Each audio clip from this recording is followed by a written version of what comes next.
Happy Friday, everybody. Welcome in to an all-new episode of the Pack a Day podcast. I'm your host, Andy Herman. You can follow me on Twitter at Andy Herman NFL. You can follow the podcast at Pack a Day Podcast. Hope you have a wonderful weekend lined up. We've got some college basketball. We've got baseball opening up, opening day for the Brewers, a big Marquette game on Friday night for those of you in Wisconsin who are celebrating either of those things. But of course, today, we're going to be talking Green Bay Packers as we do 365 days a year. Have a great show lined up for you today. We're going to be going over the Packers' first-round draft history, specifically what their philosophy is, the players that they've taken, what type of players they've taken, and then probably what you're maybe most interested by is how that affects this year's draft, or more specifically, which players in this year's draft are aligned with what Green Bay usually does in the first round. And we will narrow that list down to a pretty tight group of players that is probably very high on Green Bay's list. So we will get to that at the end of today's episode, so make sure to stick around for that.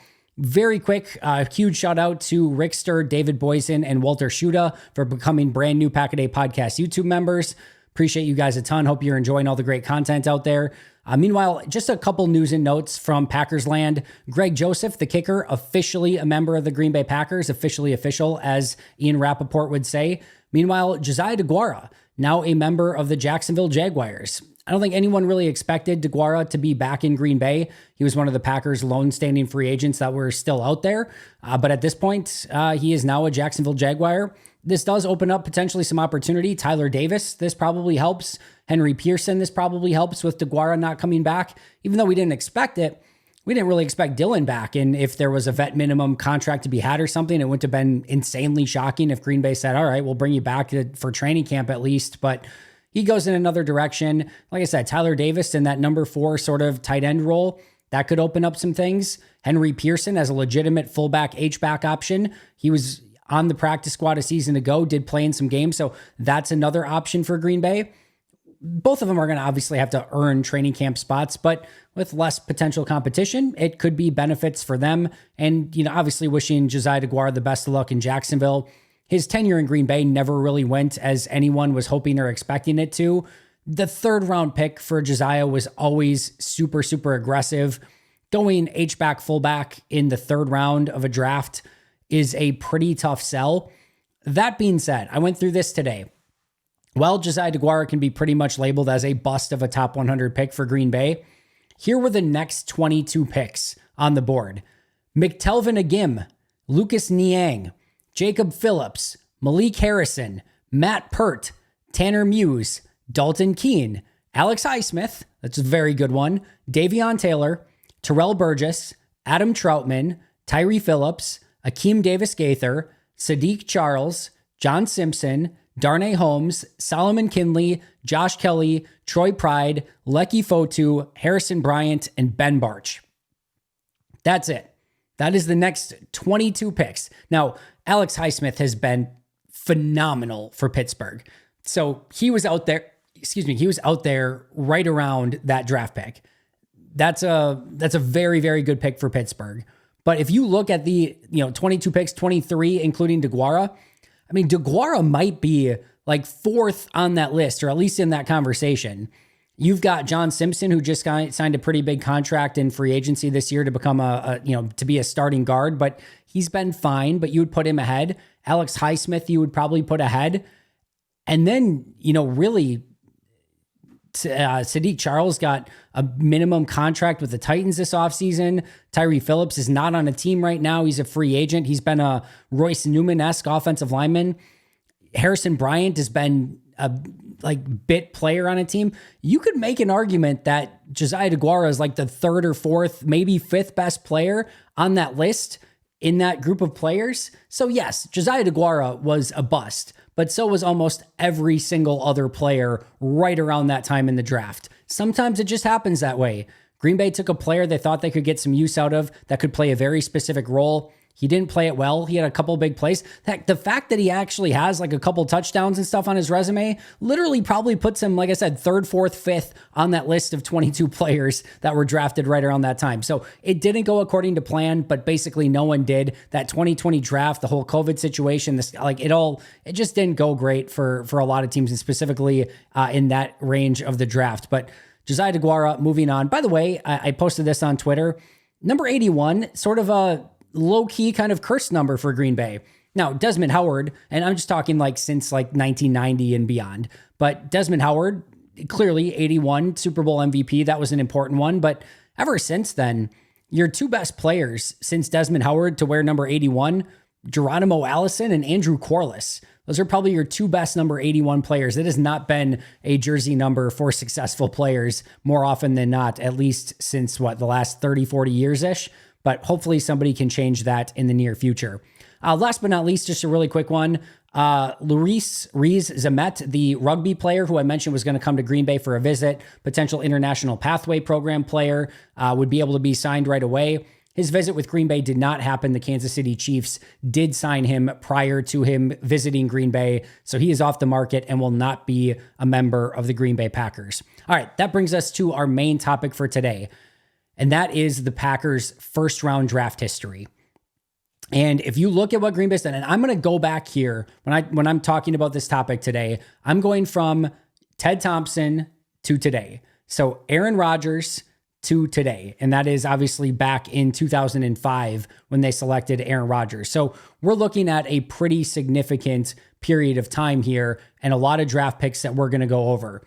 And if you sort of look at it, the very first thing we have to sort of define is what Green Bay is trying to accomplish in the first round. And this isn't anything that a lot of teams aren't trying to do, but Green Bay has a very specific way of going about it. And what Green Bay is ultimately trying to do is they're taking big home run swings. We've talked about a lot on this show that you can find good players. Good players are available in free agency. You can find good players on day 2, day 3 of the draft. You can find them sometimes off of practice squads. You can find them sometimes in undrafted free agency. You can find good players. Finding great players is very, very difficult. And what Green Bay is trying to do in the first round is go big game hunting. They are looking for premium players, premium athletes at premium positions, and they are swinging for the fences. They are, and I'm going to try to get every sports cliche I can possibly get in here all in one, but they want to go for that big time player. They're looking elite, elite, elite only. They know in the 2nd, 3rd, 4th, 5th, 6th, 7th undrafted free agency, they can find the core of their roster. They can find good players. They can find your Elton Jenkins, your John Runyon Jr.'s in the 6th round, we can go Mark Tauscher in the 7th, and I'm just looking at offensive linemen here, but Jermichael Finley in the 3rd, Tucker Kraft in the 3rd. We can just go Dontavian Wicks in the 5th, Romeo Doubs, Zach Tom. We can go through the history of the Green Bay Packers. They will consistently find good players on day 2, day 3 of the draft. Not all of them are going to work out, but they're very, very good at doing that. So in the first round, they're saying, we know later in the draft or in free agency, we can find good players. We have to try to hit on some big time elite players. It is those type of players that are going to get you to the finish line, that are going to win you Super Bowls. And sometimes you have to take risks. Sometimes you have to go with the player who just has the highest ceiling. The Milwaukee Bucks under John Hammond, I think it was, Hammond, right? They did this for a period of time. And they knew that they were not going to be able to attract free agents to Milwaukee. They knew that they were this middling team. So they basically took the biggest swing that they could year over year. Brandon Jennings, Joe Alexander, Ejian Leon. They just went for a player who had extreme variance, high risk, high reward, all of it. You didn't know what you were going to get out of it, but if you hit it right, you were going to get a franchise-altering player. And sometimes you got to take a Brandon Jennings and an Ejian Leon and a Joe Alexander to ultimately get your Giannis Antetokounmpo, and that changes everything. And that is what ultimately gets you, and what it got Milwaukee is a championship. So that sort of similar philosophy, it's a little bit different because Green Bay can attract free agents and they can get good players in other ways. And the NBA to NFL isn't apples to apples. But in the first round, Green Bay has a pretty big similar philosophy, especially under Brian Guteskunst. Brian Guteskunst is taking huge swings at big time players. And I would say he's even more akin to taking more risk than what Ted Thompson was. He took a small school quarterback that was coming off a really down year. He took an undersized corner. He took an edge rusher who had injury concerns and production question marks. He took a linebacker who was basically like a part-time player at Georgia. He took an overage defensive tackle. He took a former hockey player that wasn't even a starter on his own team in his final year of college. He took an undersized safety. Those are his first-round picks. He is swinging for the fences. And what you have to do sometimes is look at it in a bigger picture. Some of those times, those players, a Darnell Savage maybe, may not turn out the way that you were absolutely hoping for. We'll see what happens with a Quay Walker. We'll see what happens with a Devontae Wyatt and as their careers progress. But some of those guys may not ultimately turn out. But if in 8 seasons, 3 of those players are a potentially franchise-altering quarterback in Jordan Love, a all-pro corner in Jair Alexander, and we'll see how his career sort of bounces back over the next couple seasons, and a big-time potential Pro Bowl caliber edge rusher who now just got a big second contract, who would probably even be ahead of schedule more and even better if he didn't suffer an ACL injury. If you get 3 players like that, your philosophy is working. And there might be a few broken eggs on your way to making the omelet, but if you're going to get some of those big time pieces in between, you're willing to continue that philosophy. And that's not even saying that Devontae Wyatt and Quay Walker and LVN aren't going to end up turning out. But even if they don't, you can go back and say, yeah, using this philosophy, though, we got Jordan Love, Jair Alexander, and Rashawn Gary. And again, we still can attack the draft. And we went through the whole philosophy. If you missed that episode, I highly recommend checking it out. It does the overarching philosophy, not just in the first round, but throughout the draft, where Green Bay knows how to find and get good players. And if they miss on a guy in the first round, it's not going to be the end of the world. But they know if they just draft, good players, and it's good to have good players. It's not a bad thing. But they know they need some elite players on their roster. And that's what they're searching for. Whether they're picking pick 5 or pick 32 or anything in between, they're going aggressive and they're trying to find a player that is going to alter their franchise and potentially take them to the promised land and get them a Super Bowl. Like I said, Goody has been very, very aggressive in doing so. And like I said, you don't have to hit on all of them. So with all of that being said, with that overarching philosophy in mind, let's take a look at what the Packers have actually done in the first round of the draft. Now, as I mentioned, this goes back to 2005 and to recent to 2023. So from Aaron Rodgers to Lucas Van Ness. I am going to include 2 additional players in this list. In 2017, I am going to include Kevin King in this list.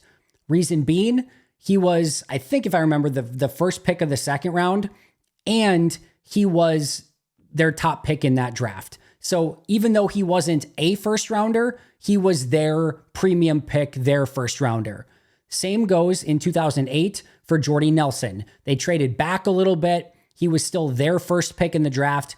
He was still a very high second rounder. So those 2 players I am including in this list today as we look at the overarching philosophy and just breaking down all the players. So these are all either first round picks or in the case of Kevin King and Jordy Nelson, their first overall pick in that draft. And again, just taken right after the first round, very early in the second round. So the players that Green Bay has selected since 2005 till now, Ted Thompson and Brian Guteskunst, Aaron Rodgers, AJ Hawk, Justin Harrell, Jordy Nelson, Clay Matthews, BJ Raji, Brian Bulaga, and you hit a pretty tough stretch here of Derek Sherrod, Nick Perry, Dayton Jones, Clinton Dix, Demarius Randall. I don't know if I said Jordy. So Aaron Rodgers, AJ Hawk, Justin Harrell, Jordy Nelson, Clay Matthews, BJ Raji, Brian Bulaga, Derek Sherrod, Nick Perry, Dayton Jones, Clinton Dix, Demarius Randall, Kenny Clark, Kevin King, Jair Alexander, Darnell Savage, Rashawn Gary, Jordan Love, Eric Stokes, Devontae Wyatt, Quay Walker, and Lucas Van Ness. Those have been their picks from 2005 up until 2023. And again, the only 2 exceptions, Jordy Nelson and Kevin King, who were taken very early in the second round. Those are the players that we're looking at today. So what can we pick up on? What trends matter? and what can we sort of help us or use to help us predict what Green Bay might do in the future, specifically in this 2024 draft. Let's look at offense defense first of all. From an offense defense standpoint, 17 of those players were defenders. 17. Van Ness, Walker, Wyatt, Stokes, Rashawn Gary, Darnell Savage, Jair Alexander, Kevin King, Kenny Clark, Demarius Randall, Clinton Dix, Dayton Jones, Nick Perry, BJ Raji, Clay Matthews, Justin Harrell, and AJ Hawk, all on the defensive side of the ball. Only 5 offensive players, Aaron Rodgers, Jordy Nelson, Brian Bulaga, Derek Sherrod, and Jordan Love. 2 quarterbacks, 2 offensive linemen, 1 wide receiver, and that wide receiver, again, was technically a second-round pick. So the next thing that I want to look at, so obviously, again, they have looked far more defensive than offensive, which is super ironic because they've been an incredible offensive team throughout the years and not a great defensive team. But what I like to label as premium positions. So what I label as premium positions for the Packers: quarterback, offensive line, edge rusher, defensive line, or corner. Those 5. Again, quarterback, offensive line, defensive line, edge, or corner. That's it. 17 of the 22 were premium position players. 17 out of 22. The only players that were not premium, what I consider, again, premium position players: Quay Walker, Darnell Savage, Clinton Dix, Jordy Nelson, and AJ Hawk. So 2 off-ball linebackers, 2 safeties, and 1 wide receiver. Every other player that they selected was either a quarterback, offensive lineman, defensive lineman, edge rusher, or corner. Those are the players they genuinely target with their early round picks. Next, let's look at those relative athletic scores. We know they love super athletes. Here's over since, let's see here, since Demarius Randall in 2015.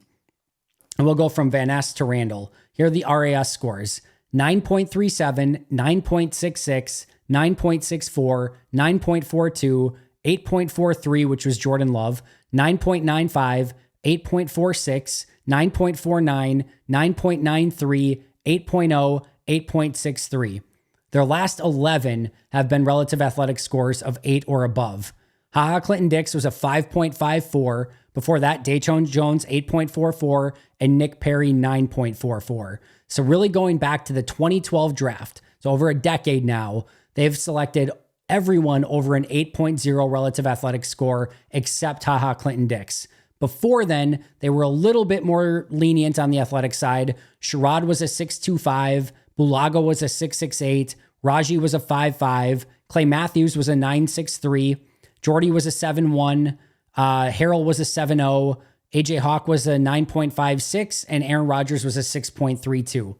But overall, if you take the 22 total players that they've selected over this time frame, the average of those 22 players is an 8.30 RAS. So the average is an 8.3. 10 out of 22 had a 9 or better grade. 15 out of 22 had an 8 or better grade. 17 out of 22 had a 7 or better. 20 out of 22 had a 6 or better. And all 22 were a 5 or better. So everyone was at least in the 50th percentile. But they've had 11 in a row that have been 8+, and 13 of their last 14 have been an 8+. So under Goody specifically, and in those last years of Ted Thompson, they went ultra aggressive with athletes, and I do not see that changing in any, in any real way moving forward.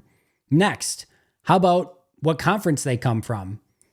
I looked at power conferences, meaning, your Big 10s, your Big 12s, your SECs, your ACCs, and your Pac-12s, your Power 5, right?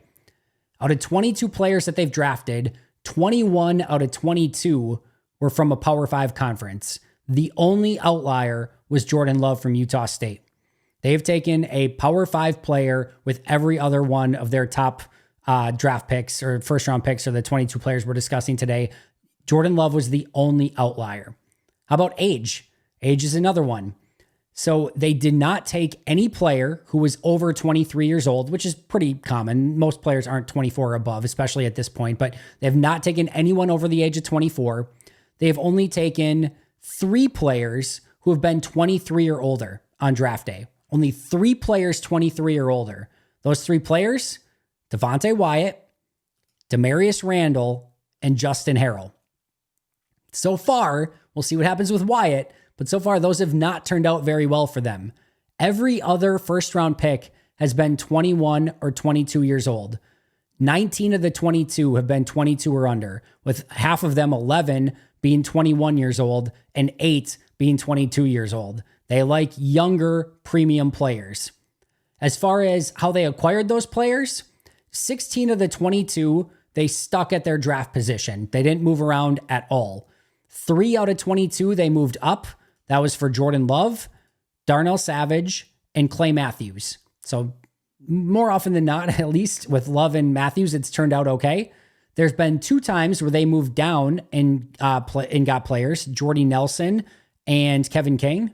And then there was 1 player, Jair Alexander, where they moved down and then back up to get Jair Alexander. So 16 out of 22 times they did not move around, 3 up, 2 down, and 1 down and then up. So that is how they've gone about acquiring those picks. More often than not, they stick with where they are on the draft board. And usually even if they do move, right? Like outside of the Jair one, Jordy was a pretty slight move down. Kevin King was a slight move down. And then you had, Darnell Savage was a slight move up. Jordan Love was a slight move up. Really only Clay Matthews was probably the most aggressive move up that they made. And then Jair with that whole crazy move down then up and picking up a future first round pick. But more often than not, they're sticking pretty close to where they are. All right, so if we're looking at this in total, what can we glean? We can argue more defense than offense, of course, but if we're looking at it more closely, what I would say is they take premium position players: quarterback, offensive line, defensive line, edge, or corner. 17 out of 22 were a premium position player. It's pretty good odds that that's what they're going to target. 21 out of 22 were from a power conference. 15 out of 22 have been a relative athletic score over 8, an average score of 8.3, and 11 in a row and 13 of the last 14 with a grade over 8. And 19 out of 22 were aged 22 or under.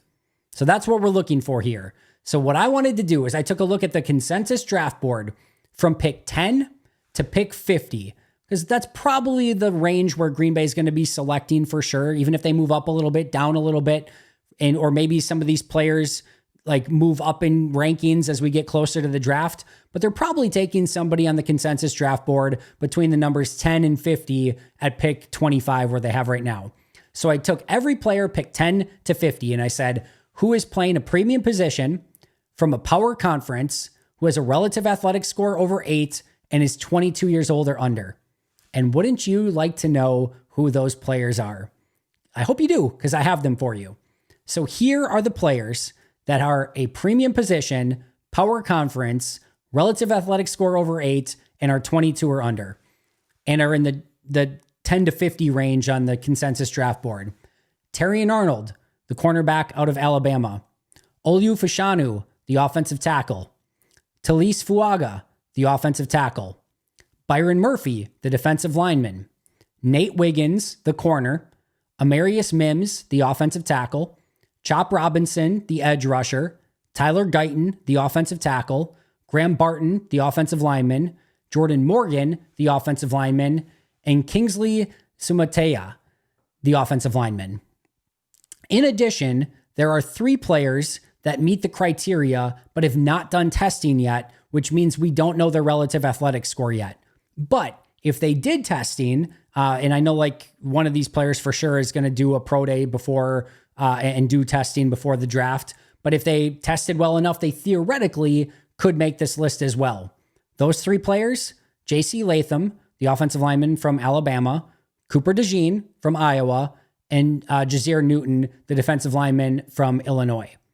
So just to recap those players one more time, the ones that we know for sure meet the requirements of everything we've talked about today so far: Terrion Arnold, Olu Fashanu, Talise Fuaga, Byron Murphy, Nate Wiggins, Amarius Mims, Chop Robinson, Tyler Guyton, Graham Barton, Jordan Morgan, and Kingsley Sumatea, And then the 3 that we don't know that could make it if they tested properly would be Latham, DeJean, and Newton. All right. Now, we can probably narrow this down a little bit more. When we look at the Green Bay draft guide, which Ross Uglum and Jacob Morley and all those guys do such a tremendous job with, they go over Green Bay's general thresholds. Well, Byron Murphy does not meet the Packers' general height threshold for defensive linemen. Nate Wiggins, this isn't actually in their guide, but Nate Wiggins is on the extreme slight side from a weight standpoint and far below anything that Green Bay has done at the corner position at 178 pounds.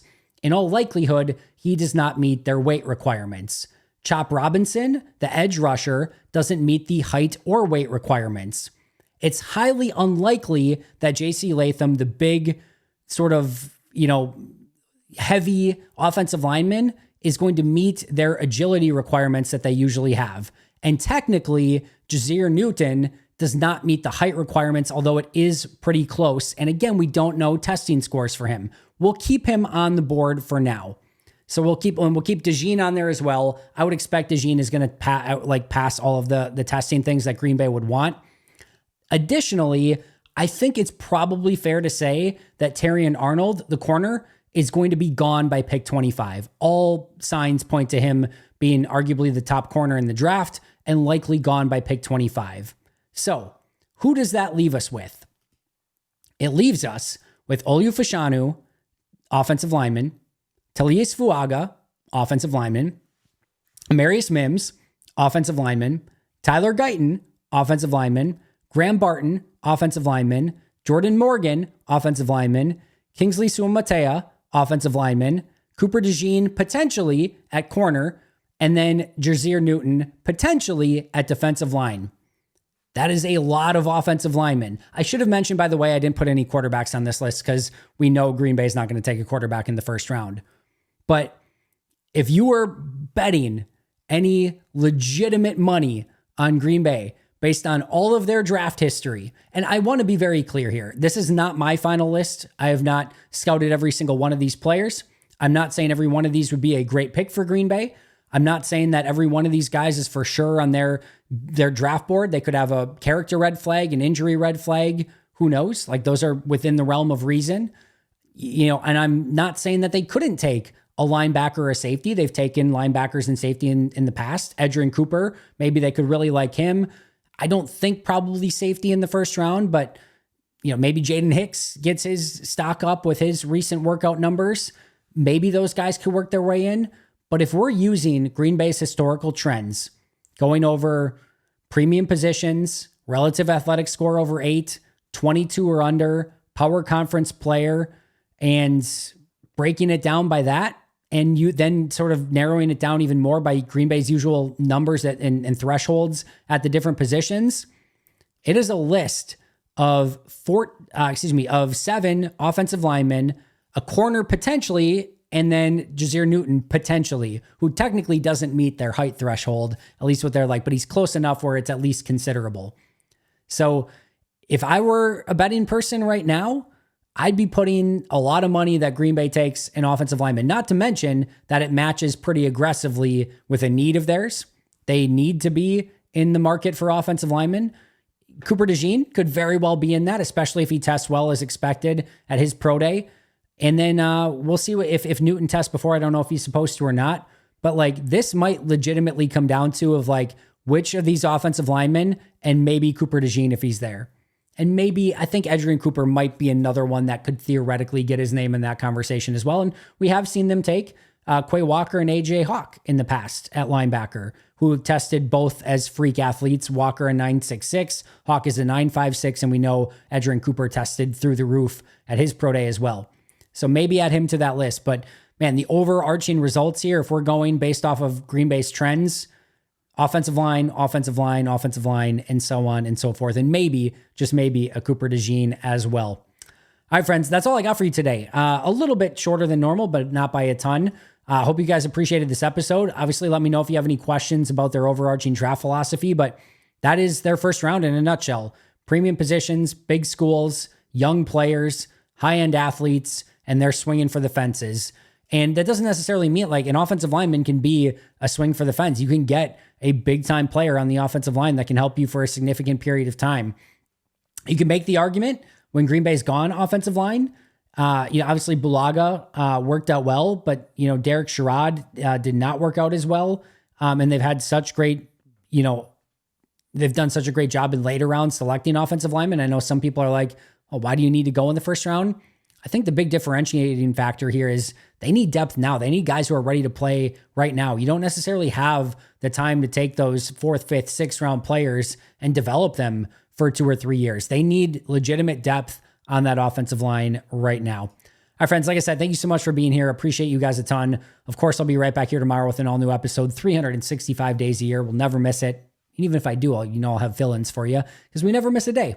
Shout out to Most Hated Minnesotan, PJ Wynn, John Wild, Shea Dad, Brandon Paletta, Jennifer Wright, Boom Handle, Donald Lee, Lori Lord, Baby QB, David McCluskey, Donald Decker, Bremen, David Prendergast, and Dan Miller. You guys are the absolute best. I'll see you tomorrow. Until next time. And as always, go Pack Go.